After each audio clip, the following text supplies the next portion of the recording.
Sinabi ni Jesus sa kanyang mga alagad, isang bagong utos ang ibinibigay ko sa inyo. Mag-ibigan kayo.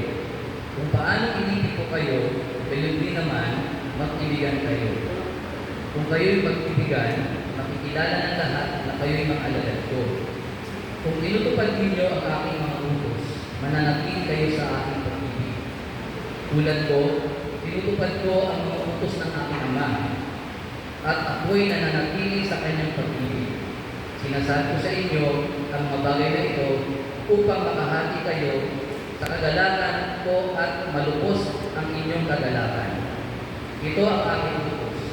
Mag-ibigan kayo gaya ng pag-ibig ko sa inyo. Walang pag-ibig na titigil pa sa pag-ibig ng isang taong nag-aalay ng kanyang buhay para sa kanyang mga kaibigan. Ang mabuting balita ng Panginoon.